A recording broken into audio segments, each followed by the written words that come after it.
ಈ ರೆಸಿಪಿನ ನಾನು ರೀಸೆಂಟಾಗಿ ಕೇರಳಕ್ಕೆ ಹೋದಾಗ ಟ್ರೈ ಮಾಡಿದ್ದೆ. ಟೇಸ್ಟು ತುಂಬಾ ಅಮೇಝಿಂಗ್ ಆಗಿತ್ತು. ನೀವು ಒಂದ್ಸತಿ ಟ್ರೈ ಮಾಡಿ. ಪದೇ ಪದೇ ಮಾಡ್ತೀರಾ ಇಲ್ವೋ ಗೊತ್ತಿಲ್ಲ, ಬಟ್ ಮಕ್ಕಳಿಗೆ ಅಥವಾ ದೊಡ್ಡೋರಿಗೆ ಡಿಫ್ರೆಂಟಾಗಿ ತುಂಬಾ ಚೆನ್ನಾಗಿರುತ್ತೆ.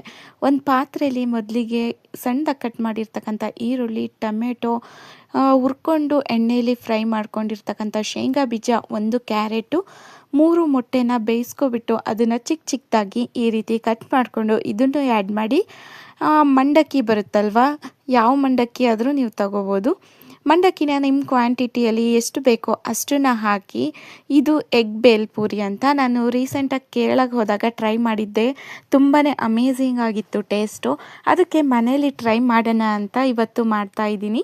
ಇದನ್ನೆಲ್ಲನೂ ಹಾಕಿದಾದಮೇಲೆ ಇದಕ್ಕೆ ಮೇಲ್ಗಡೆಯಿಂದ ರುಚಿಗೆ ತಕ್ಕಷ್ಟು ಉಪ್ಪು, ಅಚ್ಕಾರದ ಪುಡಿ, ಹಾಗೆ ಸ್ವಲ್ಪ ಕುಕ್ಕಿಂಗ್ ಆಯಿಲು, ಮೇಲ್ಗಡೆಯಿಂದ ನಿಂಬೆಹಣ್ಣಿನ ರಸ, ಅಚ್ಕಾರದ ಪುಡಿ ನಿಮಗೆ ಎಷ್ಟು ಬೇಕೋ ಅಷ್ಟು ನೋಡ್ಕೊಂಬಿಟ್ಟು ಹಾಕ್ಕೊಳ್ಳಿ. ಎಲ್ಲನೂ ಹಾಕಿ ಚೆನ್ನಾಗಿ ಮಿಕ್ಸ್ ಮಾಡಿದರೆ ನಮ್ಮ ಈ ಎಗ್ ಬೇಲ್ ಅನ್ನೋದು ತುಂಬಾ ಟೇಸ್ಟಿಯಾಗಿ ಸಖತ್ತಾಗಿ ಮನೆಯಲ್ಲೇ ರೆಡಿ ಆಗೋಯ್ತು.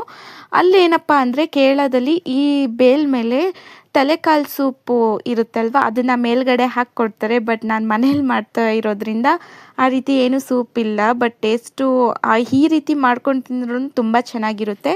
ಇನ್ನೂವರೆಗೂ ಏನಾದರೂ ನನ್ನ ಚಾನಲ್ನ ಸಬ್ಸ್ಕ್ರೈಬ್ ಮಾಡ್ದೇ ವಿಡಿಯೋ ನೋಡ್ತಾ ಇದ್ದರೆ ಮೊದಲಿಗೆ ಹೋಗಿ ಪ್ಲೀಸ್ ನನ್ನ ಚಾನಲ್ನ ಸಬ್ಸ್ಕ್ರೈಬ್ ಮಾಡ್ಕೊಳ್ಳಿ.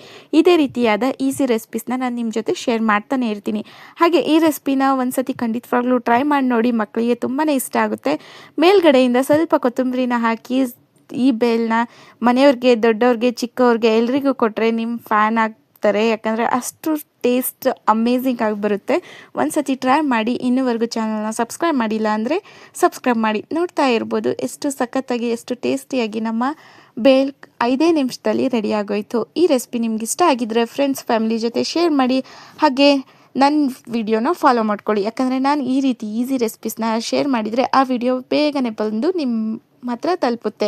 ಇನ್ನೂವರೆಗೂ ನೋಡಿದ್ರೆ ವಿಡಿಯೋ ಕೊನೆವರೆಗೂ ಮುಗಿಯೋಕ್ಕೆ ಬಂತು, ಬಟ್ ನೀವು ಇನ್ನೂವರೆಗೂ ಸಬ್ಸ್ಕ್ರೈಬ್ ಮಾಡಿಲ್ಲ. Please subscribe.